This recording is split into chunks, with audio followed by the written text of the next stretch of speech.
अब question number 4 में आ जाओ। एफ एक्स किसके इक्वल है? एक्स स्क्वायर के इक्वल है when x is less then 0। F X किसके इक्वल है? इसे हम पीस वाइज फंक्शन बोलते हैं। और एफ एक्स किसके इक्वल है? एक्स के इक्वल है when x lies between 0 to 1। और एफ एक्स किसके इक्वल है? 1/x के इक्वल है when x is greater than 1। इसका क्या मतलब है? 0 1, इसका ये मतलब समझो ऐसे 0 1 ले लिया। पहले क्या बोला है? Less then 0। इस लेस देन 0 के लिए एफ एक्स किसके इक्वल है? एक्स स्क्वायर के लिए इक्वल है। फिर बोला है 0 से लेके 1 तक।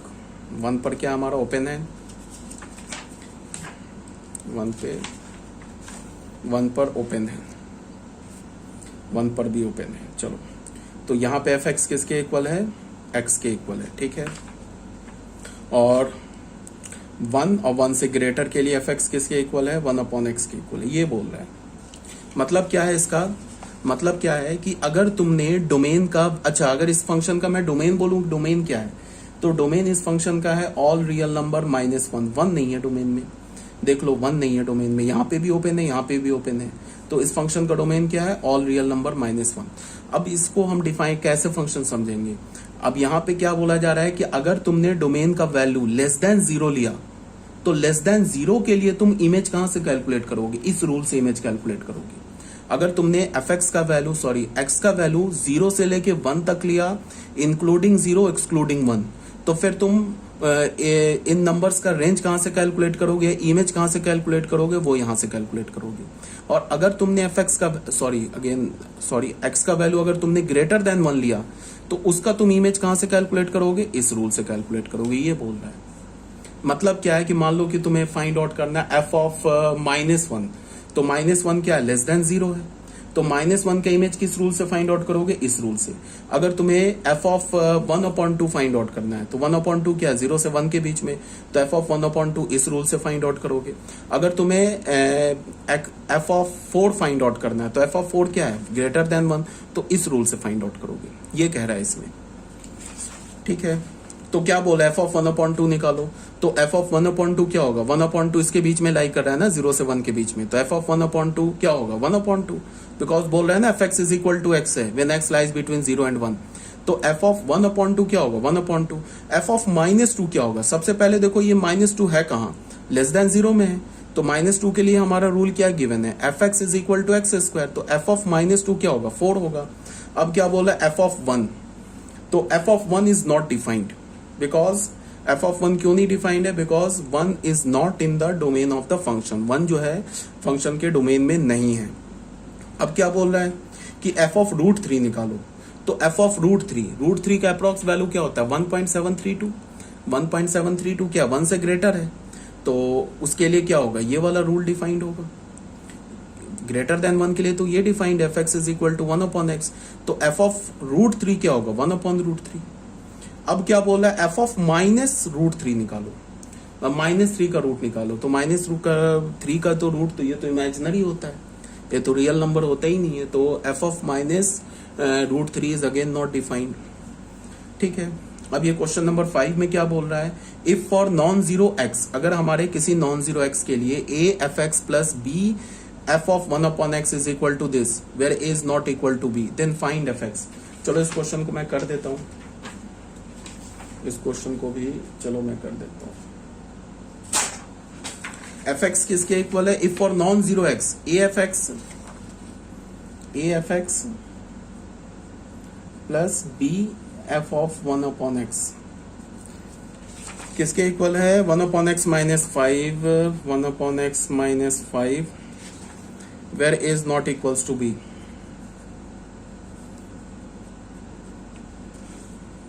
then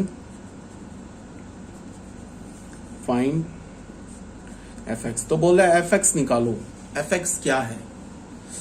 ठीक है, तो इसमें क्वेश्चन में क्या है कि तुम ऐसे देखो,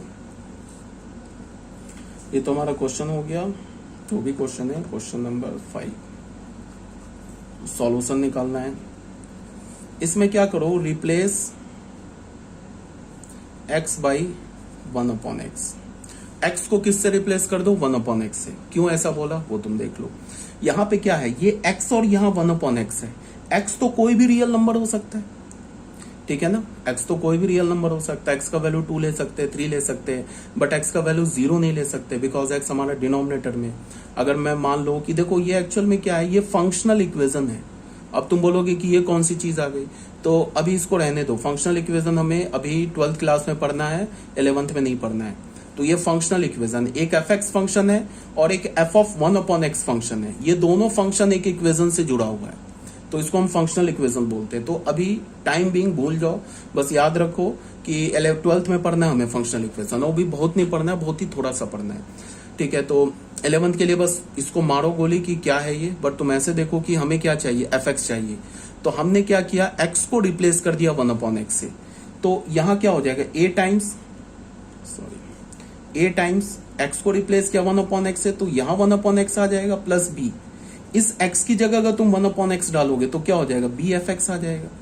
इस x की जगह तुम 1/x डालोगे तो क्या हो जाएगा, x हो जाएगा -5। अब तुम ध्यान से देखो, अगर तुम f ऑफ 1/x को y मानते हो ना, और एफ एक्स को x मानते हो, या इसको तुम y मानते हो, इसको z मानते हो, तो ये तुम देखो यहाँ ये क्या है, हमारा z है, ये y है।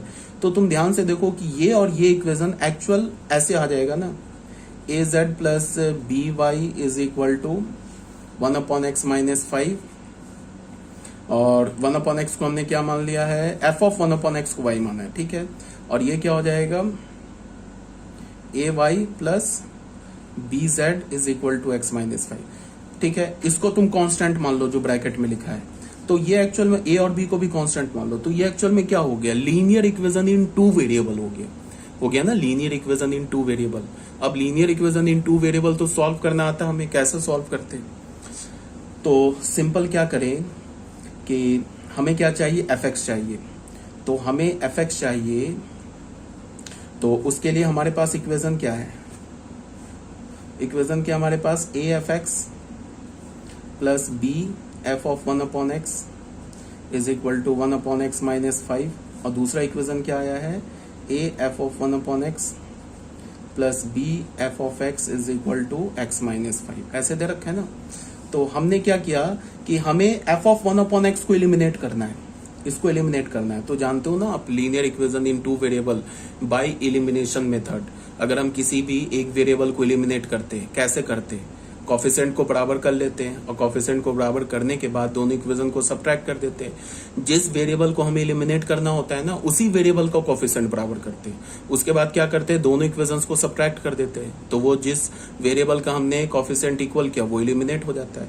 तो हमें किसे एलिमिनेट करना है, इसे एलिमिनेट करना है। तो इसका कॉफिशिएंट क्या है, बी, इसका कॉफिशिएंट क्या है, ए। तो इस इक्वेशन को हमने 1 बोला, इसको a से मल्टीप्लाई किया, इसको हमने 2 बोला, इसको b से मल्टीप्लाई कर दिया, और फ्रॉम 1 - 2 कर दिया। a से मल्टीप्लाई करेंगे तो क्या हो जाएगा, a स्क्वायर एफ एक्स, ये क्या हो जाएगा, ए बी एफ ऑफ 1/x हो जाएगा, ठीक है। इसको b से मल्टीप्लाई करेंगे तो क्या हो जाएगा, minus A B F of 1/x हो जाएगा, और ये क्या हो जाएगा, plus B square F X हो गया, ठीक है। b से मल्टीप्लाई किया, राइट हैंड साइड में क्या हो जाएगा, a/x -5a, और यहाँ b से मल्टीप्लाई किया तो -bx, और ये क्या हो जाएगा, -5b, तो ये हो जाएगा +5b। अब देखो बच्चों, ये और ये एलिमिनेट हो गया। अब fx को हमने कॉमन ले लिया, तो यहाँ हमारे पास क्या आ गया, a square plus B square हो गया, और ये किसके इक्वल हो गया, a/x -5a -bx + 5b। तो fx किसके इक्वल हो गया, बस डिवाइड कर दिया, a/x -5a -bx + 5b upon a square plus B square के इक्वल हो गया। तो यही हमारा, अब इसको सिंप्लीफाई कर लो, और एलसीएम ले लो न्यूमरेटर का, सिंप्लीफाई कर लो, तो ये हमारा fx आ गया। बस समझ में आना चाहिए कि हमने सॉल्व कैसे किया है, ठीक है। तो ये भी हमारा सॉल्व हो गया। अच्छा, यहाँ पे कोई बोलेगा कि ए बी के इक्वल क्यों नहीं दे रखा है, ये क्या है, ये रीजन है। अगर ए बी के इक्वल होता ना, तो फिर हमें ए बी के इक्वल होता। अगर मान लो यहाँ पे हमने फर्स्ट इक्वेशन क्या बोला, ये ए और बी इक्वल होता, तो फिर ये मल्टीप्लाई करने की जरूरत नहीं होती। तो ए और बी पहले ही एफ ऑफ 1/x का कोफिशिएंट इक्वल होता, तो सीधे सब्ट्रैक्ट कर देते, तो ये कैंसिल हो जाता। तो यहाँ पे क्या दे रखा है, a is not equals to b, तो ए बी के इक्वल नहीं है, तो फिर हमने क्या किया, फर्स्ट को ए से मल्टीप्लाई किया। क्यों किया, बिकॉज यहाँ पे देखा बी है इसका कोफिशिएंट, तो इसको ए से मल्टीप्लाई करेंगे तो इसका ए बी कोफिशिएंट आ जाएगा। यहाँ पे इसका कोफिशिएंट ए है, तो अगर इस इक्वेशन को बी से मल्टीप्लाई करेंगे तो यहाँ भी इसका कोफिशिएंट क्या आ जाएगा, ए बी। अब ये तो पता है कि ऐसा तो हम करेंगे नहीं कि सिर्फ इसी को ए से मल्टीप्लाई कर दे बाकी को छोड़ दे। अगर इक्वेशन के किसी भी वेरिएबल को या किसी भी टर्म को तुम किसी एक नंबर से मल्टीप्लाई करोगे, ऐसा तो हो नहीं सकता है, पूरे इक्वेशन को मल्टीप्लाई करना होगा। ऐसा तो नहीं है ना कि इसको सिर्फ ए से मल्टीप्लाई करे बाकी को ना करे, ये तो पॉसिबल, तब तो इक्वेशन ही चेंज हो जाएगा। तो हमने पूरे इक्वेशन को ए से मल्टीप्लाई कर दिया, यहाँ क्या किया, पूरे इक्वेशन को बी से मल्टीप्लाई कर दिया, उसके बाद सब्ट्रैक्ट किया। तो अगर इसको हमने फर्स्ट इक्वेशन को ए से मल्टीप्लाई किया, सेकंड इक्वेशन को बी से मल्टीप्लाई किया, तो एफ ऑफ 1/x का कोफिशिएंट इक्वल आ गया, उसके बाद सब्ट्रैक्ट कर दिया, बस एफ ऑफ 1/x कैंसिल हो गया, एफ एक्स आ गया, एफ एक्स आ गया, तो हमने क्या कर लिया, उसको फाइंड आउट कर लिया। ठीक है, तो ये भी हो गया हमारा क्वेश्चन नंबर 5। अब आ जाओ बच्चों, domain of real function. Real function का डोमेन कैसे निकालते हैं वो तुम देखो। Domain of F x is the set of all those real number for which F x is meaningful. अगर मान लो कि किसी भी फंक्शन का हमें डोमेन निकालना है, ठीक है, कोई भी फंक्शन दे रखा है उसका डोमेन निकालना है। जनरली फंक्शन में क्या होता है कि उसका डोमेन गिवन नहीं होता है, जनरली 90% में डोमेन गिवन नहीं होता है, रेंज गिवन नहीं होता है, बट फंक्शन का क्या गिवन होता है, फॉर्मूला गिवन होता है। तो फॉर्मूला देखकर फंक्शन का हमें डोमेन निकालना होता है, रेंज निकालना होता है। तो डोमेन के लिए क्या है कि हमें उन सारे एक्स का सेट लिखना है डोमेन के लिए जिसके लिए वो फंक्शन डिफाइंड हो। अगर मैं बोलूं कोई फंक्शन का फॉर्मूला दे दूं और बोलूं कि find the domain of the function, तो इसका क्या मतलब है कि हमें उन सारे एक्स का सेट लिखना है जिसके लिए वो फंक्शन डिफाइंड हो। अगर फंक्शन 2, 3, 4 के लिए डिफाइंड हो रहा है तो हमने एक सेट बना लिया जिसका एलिमेंट हो गया 2, 3, 4, तो फंक्शन का डोमेन हो गया। अगर फंक्शन पूरे रियल नंबर के लिए डिफाइंड हो रहा है तो हमने एक सेट बना लिया ऑल रियल नंबर, वो फंक्शन का डोमेन हो गया। अगर फंक्शन पूरे रियल एक्सेप्ट 1 को छोड़ के डिफाइंड हो रहा है, 1 पर डिफाइंड नहीं हो रहा है, बाकी सारे रियल नंबर पे डिफाइंड हो रहा है, तो फिर फंक्शन का डोमेन क्या हो जाएगा, ऑल रियल नंबर एक्सेप्ट 1, तो क्या हो जाएगा R-1 सेट 1, ये डोमेन हो गया। तो डोमेन का मतलब क्या है कि we have to form the set of all those values of x for which function is defined, जिसके लिए फंक्शन डिफाइंड हो। तो कुछ वर्किंग रूल है, ये ऐसे ही लिख दिया मैंने, ये बस ऐसे ही, कोई जरूरत नहीं है, तो खुद ही याद होगा। मतलब डोमेन में क्या बोले, if the function f has been expressed as a set of ordered pair, ये तो ऑलरेडी बता चुका हूँ, ठीक है, एक बार लिख लेना, कोई रटने मत लग जाना यार, मुझे बहुत डर लगता है यार, बच्चे जो होते हैं ना मैथ्स को भी रट जाते हैं, फिर बाद में जब वो जो दिमाग में जो जाता है ना वो आपस में टक्कर मारता है ना, स्पार्क करता है, तो फिर वो फ्रस्ट्रेट हो जाते हैं, पता नहीं क्या कर लिया। तो रटने मत ना यार, मैथ्स में कहीं रटना नहीं होता है। अभी ट्रिग्नोमेट्री स्टार्ट करेंगे 11th क्लास को बता रहा हूँ, उसमें बहुत सारे नए नए फॉर्मूलाज आएंगे, करीबन 50-60 फॉर्मूलाज आएंगे, एक भी फॉर्मूला रटना नहीं है, सिर्फ 2-3 को छोड़ के। मुश्किल से उस 50-60 फॉर्मूले में से 2-3 फॉर्मूला रटना है, बाकी सब याद हो जाता है। तो रटना नहीं, ये नहीं कि मैंने रेड पेन से लिख दिया इसका मतलब इंपॉर्टेंट है, इसको रट्टा मार गया, ऐसी कोई बात नहीं है, समझो। If the function f has been if the function have been expressed as a set of ordered pair, ये ऑलरेडी बताया जा चुका है। देन डोमेन क्या होता है, ऑर्डर्ड पेयर के हर एक ऑर्डर्ड पेयर के फर्स्ट एलिमेंट के सेट को डोमेन बोलते हैं, वही बात लिखा है, फालतू मैंने लिख दिया है। रेंज क्या बोलते हैं, set of second component of all the ordered pair. Range क्या होता है, हर एक ऑर्डर्ड पेयर के सेकंड एलिमेंट का सेट बना लो, वो रेंज हो जाएगा। हर एक ऑर्डर्ड पेयर के फर्स्ट एलिमेंट का सेट बना लो, वो डोमेन हो जाएगा, ठीक है। If a relation between x and fx, that is x and y, is in algebraic form, अगर कोई रिलेशन x और fx के बीच में दे रखा है एल्जेब्रिक फॉर्म में, जनरली एल्जेब्रिक फॉर्म में गिवन होता है ना, जैसे ये हमारे पास रिलेशन है, जैसे हमने क्या बोला, fx is equal to X square minus 1/x plus 1, तो ये fx y और इस x के बीच में ये एल्जेब्रिक फॉर्म में रिलेशन दे रखा है ना, तब डोमेन कैसे निकालते हैं वो बताया जा रहा है।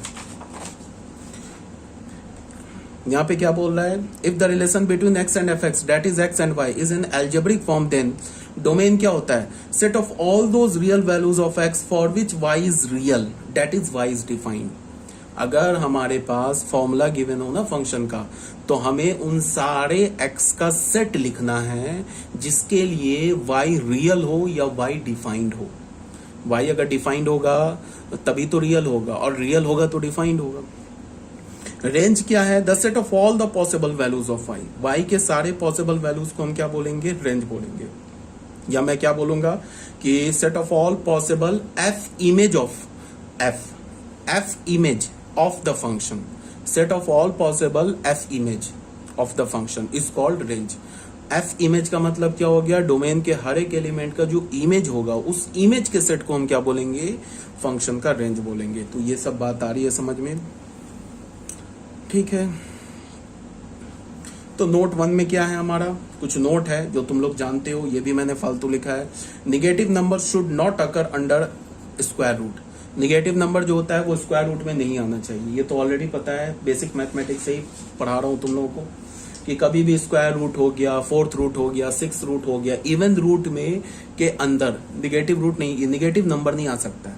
अगर मैं तुम्हें सिक्स रूट दे दूं, मैं बोलूं कि -2 का सिक्स रूट निकालो, तो -2 का सिक्स रूट रियल नंबर के केस में डिफाइन नहीं है। -2 का सिक्स रूट कॉम्प्लेक्स नंबर के केस में डिफाइंड है, रियल नंबर के केस में डिफाइंड नहीं है। Set of all possible values of y for which x is defined and in the domain. यहाँ पे एक इंपॉर्टेंट बात क्या है कि यहाँ पे डोमेन के लिए क्या बोला कि उन सारे x को देखो जिसके लिए y डिफाइंड हो। रेंज के लिए क्या होगा कि उन सारे y को देखो जिसके लिए x डिफाइंड हो।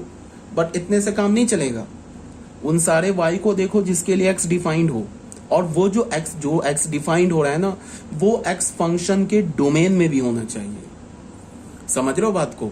उन सारे y को देखो जिसके लिए x डिफाइंड हो, और वो x फंक्शन के डोमेन। मान लो कि x इज इक्वल टू 4 के लिए y डिफाइंड है, या फिर तुम ऐसे बोलो x इज इक्वल टू 4 के लिए y डिफाइंड है, but x is equal to 4 function के डोमेन में ही नहीं है, तो फिर x इज इक्वल टू 4 के लिए y का जो वैल्यू होगा ना, वो रेंज में नहीं होगा।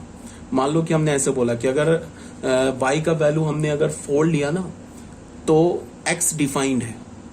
ठीक है, y का वैल्यू अगर हमने 4 लिया तो x डिफाइंड है, बट वो x फंक्शन के डोमेन में नहीं है, तो फिर हम y is equal to 4 function के रेंज में नहीं ले सकते। समझ रहे हो बात को क्या बोल रहा हूं मैं? अगर बोलूं कि अगर किसी भी मान लो किसी y के लिए x डिफाइंड तो है, बहुत अच्छी बात है, x डिफाइंड मिल गया, बट वो x फंक्शन के डोमेन में ही नहीं है, तो ऑब्वियस ही बात है कि उस y के वैल्यू को हम फंक्शन के रेंज में नहीं ले सकते।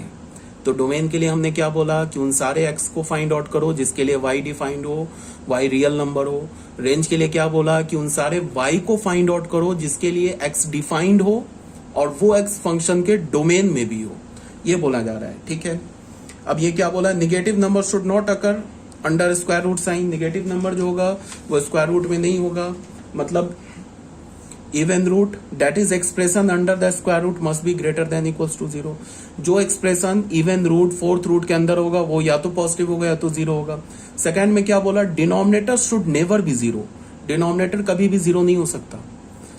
ठीक है, तो डिफाइंड ही नहीं होगा फंक्शन। अब यहाँ पे लॉग के लिए बता रहा हूँ। लॉग के लिए 11th क्लास के बच्चों अभी सुनो क्या है जो मैं बता रहा हूँ, इसको याद रखो या रट्टा मार जाओ या याद रखो। इसको अभी हम लोग आगे पढ़ेंगे ना जब लॉग, तो लॉग जब हम आगे पढ़ेंगे तो उसमें ये क्लियर हो जाएगा, ये आपको फिर याद करने की जरूरत नहीं पड़ेगी। 12th के बच्चे जान रहे हैं मैं क्या बोल रहा हूँ। लॉग के लिए क्या है? Log a upon B. तो ये जो a है ना, ये लॉग का आर्गुमेंट है, तो ये a क्या होगा? हमेशा पॉजिटिव होगा और 1 के इक्वल नहीं होगा। a is always greater than 0, sorry 1 के तो इक्वल हो सकता है। a is always greater than 0। a क्या होगा? हमेशा क्या होगा? पॉजिटिव नंबर होगा। और ये जो b है ना, जिसको हम लॉग का बेस बोलते हैं, ये हमेशा क्या होता है? पॉजिटिव होता है, बट ये 1 के इक्वल नहीं होता है। एक बार फिर से, a हमारा क्या आर्गुमेंट है? आर्गुमेंट हमेशा पॉजिटिव होगा, और जो बेस है ना ये भी पॉजिटिव होगा, बट पॉजिटिव में 1 नहीं होगा। इसको याद रखो। ये तो ठीक है, 11th के लिए बता रहा हूं। a जो है हमारा सारे a is only greater than 0 and b is greater than 0 and b is not equals to 1। तो इस बात को ध्यान में रख के कुछ हम लोग सिंपल फंक्शन का डोमेन और रेंज निकाल लेते हैं। यहाँ पे क्या बोल रहा है? Express the function f n से n में डिफाइंड है। डिफाइंड हमने कैसे किया? fx is equal to 2x plus 3 as a set of ordered pair. हमने फंक्शन को डिफाइन करना है, नेचुरल नंबर से नेचुरल नंबर में है। फंक्शन का फॉर्मूला क्या दे रखा है, 2x+3 as a set of order pair and find the range of F, और फंक्शन का रेंज निकालो। तो बिल्कुल इजी क्वेश्चन है। तो रेंज क्या होगा, रेंज को हम रेंज ऑफ एफ को क्या लिखते हैं, एफ ऑफ एन, पूरे डोमेन को अंदर लिख दिया। तो ये रेंज को ऐसे ही लिखते हैं, एफ ऑफ एन, यहाँ पे डोमेन लिख दिया। एफ ऑफ एन क्या होगा, the set of all Y, उन सारे वाई का सेट बनाओ such that X is a natural number, उन सारे वाई का सेट बनाओ और एक्स क्या होना चाहिए, हमारा नेचुरल नंबर होना चाहिए। रेंज क्या होता है, रेंज यही तो होता है कि वाई का सारे एफ इमेज का सेट बना लो तो रेंज हो जाएगा। तो ये बस लिखने का एक मेथड है और कुछ नहीं है। रेंज एफ को हमने कैसे लिखा, एफ लिखा, ब्रैकेट के अंदर पूरा डोमेन डाल दिया, फंक्शन का है ना डोमेन नेचुरल नंबर, पूरा डोमेन डाल दिया। तो एफ ऑफ कैपिटल एन किसे रिप्रेजेंट कर रहा है, रेंज को रिप्रेजेंट कर रहा है। अब ये रेंज को हम कैसे लिखेंगे, the set of all f x या the set of all y, सारे वाई का सेट बनाओ सच दैट एफ एक्स क्या होना चाहिए, नेचुरल नंबर होना चाहिए। ऑब्वियस सी बात है, एक्स क्या हमारा डोमेन है, डोमेन तो हमारा नेचुरल नंबर है ना। तो एफ एक्स किसके इक्वल हो जाएगा, x, F x the set of all f x such that x का वैल्यू क्या हो जाएगा, 1 से लेके इन्फिनाइट तक। तो यहां से देख लो एक्स का वैल्यू, एफ एक्स किसके इक्वल है, 2x+3 के इक्वल है। तो एक्स का वैल्यू 1 डालोगे तो क्या मिलेगा 5, 2 डालोगे तो 7, 3 डालोगे तो क्या मिलेगा हमें 9। इसका मतलब 1,5 आगे ऑर्डर पेयर में 1, एक्स का वैल्यू 1 डाला तो 2x+3 का वैल्यू क्या मिला 5 मिला ना। 2x+3 क्या y है, y क्या एफ एक्स है, ठीक है। तो 1 किससे रिलेट हो गया 5 से, फिर 2 किससे रिलेट हो गया 7 से, तो 2,7 आ गया। फिर 3 किससे रिलेट हो गया 9 से, तो 3 का इमेज 9 आ गया, तो 3,9 भी ऑर्डर पेयर में आ गया। इसी तरह से एक जनरल ऑर्डर पेयर क्या आ जाएगा, x, 2x+3, मतलब कि x का डोमेन, x यहाँ पे नेचुरल नंबर डालते जाओ, उसके क्रॉसपॉन्डिंग यहाँ से तुम उसका इमेज निकालते जाओ। तो ये हो गया हमारा फंक्शन। अब डोमेन की बात करेंगे तो डोमेन तो ऑब्वियस ही बात है, यहाँ पे गिवन ही है नेचुरल नंबर, तो डोमेन तो ऐसा सच कुछ निकालना है नहीं। Domain is the set of natural number. Core domain की बात करेंगे तो कोर डोमेन भी गिवन है नेचुरल नंबर, ठीक है।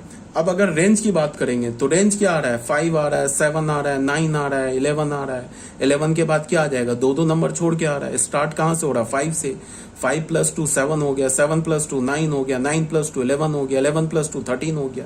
तो ये रेंज आ गया 5, 7, 9, 11, 13, 15, 17 एंड सो ऑन, ये रेंज हो गया। अब बच्चों आ जाओ क्वेश्चन नंबर 2 में। क्वेश्चन नंबर 2 में क्या बोला है, find the domain of each of the following real function, real valued function. Domain निकालना है, फिर वही डोमेन की बात हो गई। अच्छा, यहाँ पे कई सारे 6 दे रखे फंक्शन, इसका डोमेन निकालना है। तो फंक्शन हमारे पास क्या गिवन है, 1/x+2। तो सिंपल सी बात है, ये फंक्शन सिर्फ x = -2 के लिए डिफाइन नहीं है। अगर तुमने x का वैल्यू -2 डाला ना तो डिनोमिनेटर 0 हो जाएगा। -2 छोड़कर तुम कोई भी रियल नंबर डालो, fx का वैल्यू मिल जाएगा, मतलब y का वैल्यू मिल जाएगा। अगर -2x का वैल्यू डालते हैं ना तो डिनोमिनेटर 0 हो जाएगा। तो ऑब्वियस सी बात है, डोमेन क्या हो जाएगा इस फंक्शन का, ऑल रियल नंबर एक्सेप्ट -2। देखो ना, गिवन है ना, fx = 1/x+2, this function is not defined at x = -2। इसका क्या मतलब है कि अगर सिर्फ तुमने x का वैल्यू -2 डाला तो डिनोमिनेटर 0। fx किसके इक्वल है, fx हमारा गिवन है ना 1/x+2 के। अब हमने f ऑफ -2 निकाला, -2 का इमेज निकाला, तो क्या हो जाएगा -2 + 2 क्या हो जाएगा 1/0। ये नॉट डिफाइंड हो गया, इसका मतलब -2 का इमेज नहीं मिला, इसका मतलब -2 डोमेन में नहीं है।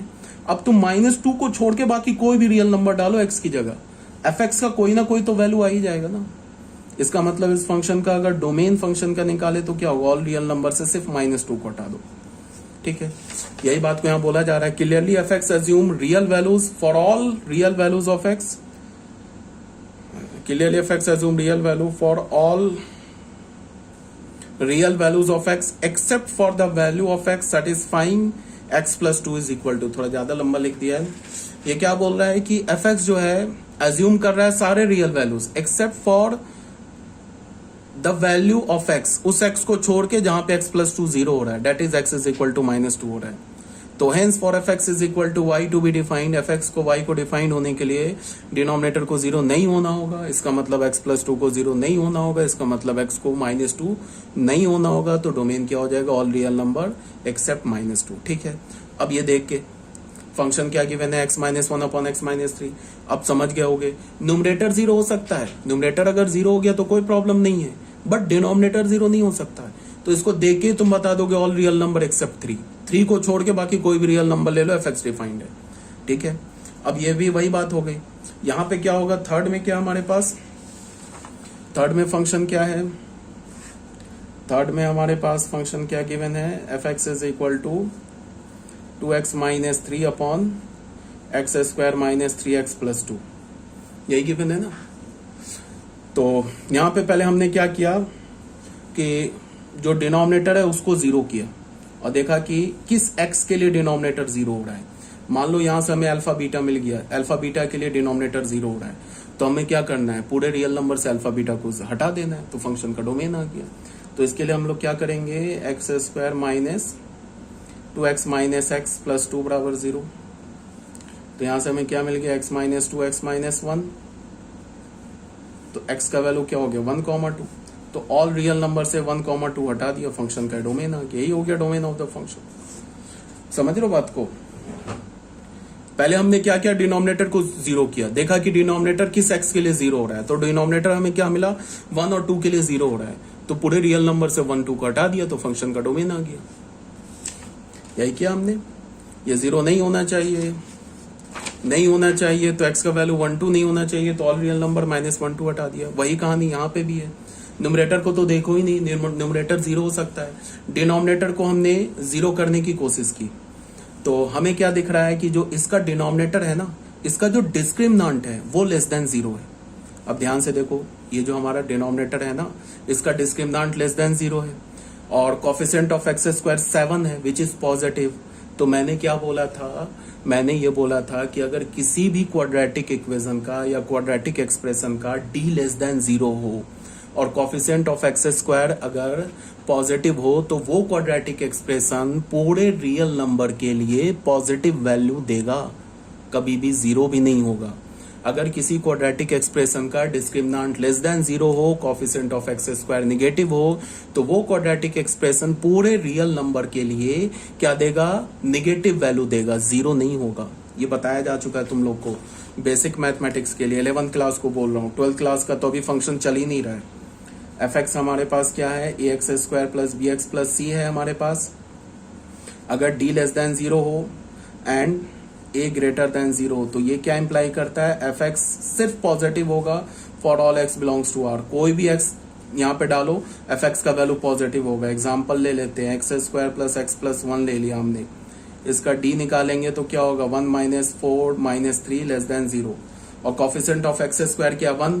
अब यहाँ पे इस क्वाड्रेटिक में ना तुम एक्स का कोई भी रियल नंबर डालो, any real number, negative positive zero डालो, ये एफ एक्स जो होगा ना वो हमेशा पॉजिटिव होगा। एग्जाम्पल एफ ऑफ जीरो निकालो, क्या हो जाएगा 1, ये भी positive. F of minus pi निकालो, ये भी पॉजिटिव आ जाएगा। एफ ऑफ 1/2 निकालो, ये भी पॉजिटिव आ जाएगा। अगर यहाँ पे क्या होता, ये ए लेस देन जीरो होता और डी लेस देन जीरो होता, तो फिर ये पूरा एफ एक्स क्या हो जाता, लेस देन जीरो हो जाता फॉर एवरी एक्स। किसी एक्स को तुम यहाँ डालते ना यहाँ पे, तो ये पूरा एफ एक्स का वैल्यू, मतलब इस पूरे एक्सप्रेशन का वैल्यू निगेटिव आता।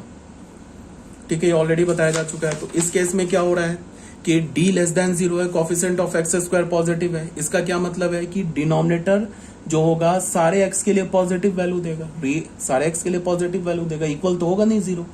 तो इसका मतलब यहाँ पे डोमेन क्या हो गया, ऑल रियल नंबर। अब कोई खतरा नहीं है हमें डिनोमिनेटर को, डिनोमिनेटर किसी भी एक्स के लिए जीरो नहीं हो सकता। मेन जो प्रॉब्लम था डिनोमिनेटर से ही था ना, हमें ऐसा पहले वो एक्स खोजना था जिस पे डिनोमिनेटर जीरो हो रहा था, उस एक्स को रियल नंबर से हटा देते तो फिर उसका डोमेन आ जाता। बट हमें क्या पता चला कि इसका डिनोमिनेटर तो कभी जीरो हो ही नहीं सकता, इनफैक्ट इसका डिनोमिनेटर निगेटिव भी नहीं हो सकता किसी भी एक्स के लिए, तब तो कोई प्रॉब्लम ही नहीं है। तो इसका डोमेन क्या हो गया, ऑल रियल नंबर। अब आ जाओ क्वेश्चन नंबर 5 में। क्वेश्चन नंबर 5 में क्या है, एफ एक्स क्या गिवन है, √4 माइनस एक्स प्लस 1/√एक्स स्क्वायर माइनस 1। अब इसको सॉल्व करने से पहले तुम ये देखो कि बीच में एफ एक्स जो है ना, दो फंक्शन का सम गिवन है, एक तो ये फंक्शन है, एक तो ये फंक्शन है, दो फंक्शन का सम गिवन है।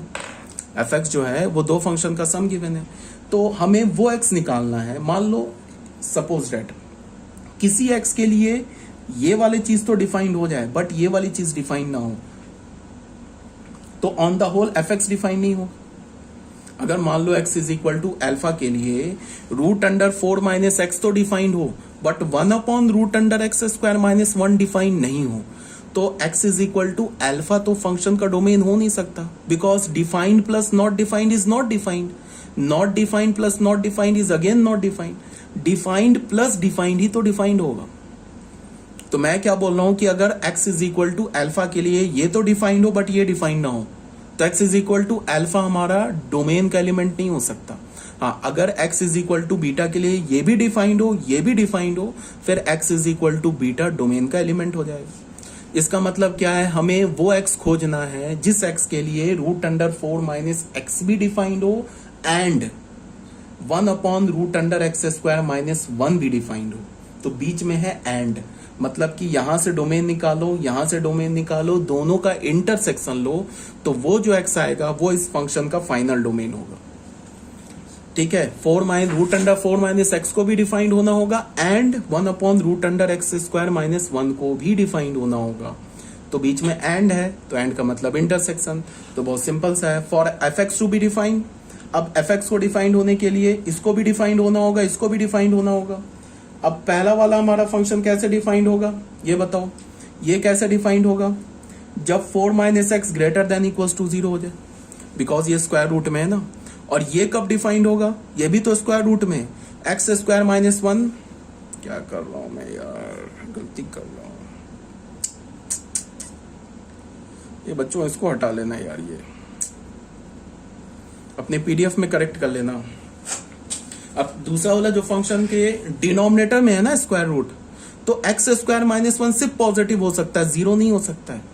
अगर एक्स स्क्वायर माइनस 1 को जीरो कर दिया तब तो डिनोमिनेटर जीरो हो जाएगा, तब तो फिर ब्लंडर हो जाएगा। तो यहां पे क्या होगा, x square minus 1, sorry x square minus 1 क्या होगा, सिर्फ ग्रेटर देन 0 होगा। ये ऑलरेडी मैंने बता रखा है कि अगर जब भी स्क्वायर रूट डिनोमिनेटर में आए तो जो स्क्वायर रूट के अंदर का एक्सप्रेशन होता है वो सिर्फ पॉजिटिव होता है, जीरो भी नहीं होता है। अगर स्क्वायर रूट न्यूमरेटर में आए तो स्क्वायर रूट के अंदर का expression greater than equals to 0 होता है। तो यहाँ पे हमने क्या बोल दिया, एक्स स्क्वायर माइनस 1 को क्या बोल दिया, ग्रेटर देन 0। ठीक है, 4 माइनस एक्स को क्या बोला, greater than equals to 0 and X square minus 1 is greater than 0। तो यहां से हमें क्या मिल गया, X is less than equals to 4 मिल गया एंड इसको हमने क्या किया, फैक्टराइज कर लिया, तो ग्रेटर देन 0। अब ये तो इनइक्वालिटी तुम ऑलरेडी जानते हो, 11th क्लास के बच्चों को बोल रहा हूँ, 12th क्लास के बच्चे तो जानते ही हैं, इनको ऑलरेडी इनइक्वालिटी जानते हो। मैंने बता रखा है ना, ये लेफ्ट हैंड साइड में क्या दे रखा है, क्वाड्रेटिक दे रखा है। तो मैंने क्या बताया कि जब भी क्वाड्रेटिक ग्रेटर देन 0 होता है तो क्या होता है, वो आउटसाइड द रूट होता है, एंड क्वाड्रेटिक लेस देन 0 होता है तो क्या होता है, इनसाइड द रूट होता है। और क्वाड्रेटिक को अगर तुम इक्वल्स टू 0 कहां होता है, ऑन द रूट होता है। ये ऑलरेडी बताया जा चुका है। तो इसका मतलब क्या होगा कि यहां से x का वैल्यू निकालो, यहां से x का वैल्यू निकालो, दोनों का इंटरसेक्शन ले लो। तो ये सब पता है ना, क्वाड्रेटिक ग्रेटर देन 0 याद रखना होगा, नहीं तो फिर गड़बड़ हो जाएगा। x क्या आ रहा है, less than equals to 4 and x minus 1 x plus 1 greater than 0। तो x लेस देन, तो यहां से क्या मिला, x belongs to 4 to minus infinity to x क्या होगा, less belongs to minus infinity to 4 पे क्लोज, एंड यहां से x क्या होगा बोलो, belongs to outside the roots, quadratic है ना और ग्रेटर देन 0 है तो आउटसाइड द रूट्स, तो आउटसाइड द रूट्स क्या हो जाएगा, माइनस इंफिनिटी से माइनस 1 यूनियन 1 टू इंफिनिटी। तो यहां से इस x का और इस x का जो डोमेन होगा वो हमारे क्वेश्चन का फाइनल आंसर हो जाएगा, मीन्स फाइनल डोमेन हो जाएगा। सबसे छोटा -1 फिर 1 फिर 4। ये क्या बोल रहा है, माइनस इंफिनिटी से 4 तक बोल रहा है ये, और ये क्या बोल रहा है, माइनस इंफिनिटी से -1, ये बोल रहा है 1 से लेके इंफिनिटी। तो इंटरसेक्शन कहाँ आ रहा है, इसके आगे आगे इधर इंटरसेक्शन आ रहा है और ये दो जगह इंटरसेक्शन आ रहा है। तो हमारा x का वैल्यू क्या हो जाएगा, माइनस इंफिनिटी से, अब देखो बच्चों इंटरसेक्शन में -1 नहीं आएगा, ठीक है। 11th क्लास के बच्चों को देख रहे हैं जो बार बार मुझसे क्वेश्चन पूछते हैं कि सर मुझे नंबर लाइन पर यूनियन और इंटरसेक्शन नहीं लेना आता है, तो उसको मैं बार बार बोलता हूँ कि चैप्टर पढ़ो और पीडीएफ को पढ़ो और वीडियो लेक्चर ध्यान से देखो। इंटरसेक्शन में -1 नहीं आएगा क्योंकि ये -1 यहाँ नहीं है, इस सेट में -1 नहीं है, यहाँ तो है ना -1, इस सेट में तो -1 है, बट यहाँ -1 नहीं है, देखो ये -1 नहीं है। तो इंटरसेक्शन में कॉमन एलिमेंट लेते हैं ना,